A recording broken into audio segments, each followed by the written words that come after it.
और एक और बड़ी खबर आपको बता दें, संबल हिंसा से जुड़ी इस वक्त की बड़ी खबर। संबल में बवाल के बाद 24 घंटे के लिए इंटरनेट सर्विस बंद कर दी गई है।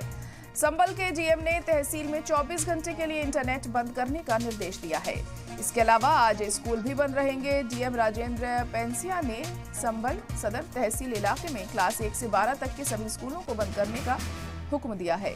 एक दिन बंद रखने का ये हुक्म जारी किया गया है, तो तमाम स्कूल कॉलेजेस आज बंद रहेंगे। संबल तशद्दुद को लेकर ये बड़ा फैसला किया गया है। 24 घंटे तक यहाँ पर इंटरनेट सेवाएं भी बंद रखने का ऐलान किया गया है, क्योंकि दोबारा सर्वे के बाद जिस तरीके से यहाँ पर हंगामा हुआ, पत्थरबाजी हुई, फायरिंग की गई, 3 लोगों की इस दौरान मौत हो गई और उसी के मद्देनजर ये एहतियाती कदम अब उठाए जा रहे हैं और स्कूलों को भी बंद किया गया है और साथ ही साथ इंटरनेट सेवा भी यहाँ पर बंद कर दी गई है।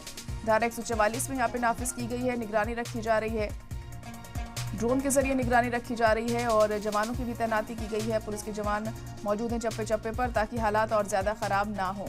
तो 12वीं तक के सभी स्कूलों को बंद कर दिया गया है डीएम के ऑर्डर के बाद। आपको बता दें कि जामा मस्जिद में सर्वे के बाद जो तनाज़ा हुआ था वो थमने का नाम नहीं ले रहा है। दोबारा सर्वे के बाद फिर से एक टीम पहुंच गई थी सर्वे करने के लिए, जिसके बाद हमने देखा जो मुस्लिम फरीक के लोग थे वो यहाँ हंगामा करने लगे। उन्होंने इस बात को लेकर नाराजगी जताई और हालात काफी बिगड़ गए, यहाँ पर बद से बदतर होते हुए हमें नजर आए। इसके बाद यहाँ पुलिस को फायरिंग करनी पड़ी और 3 लोगों की मौत हो गई।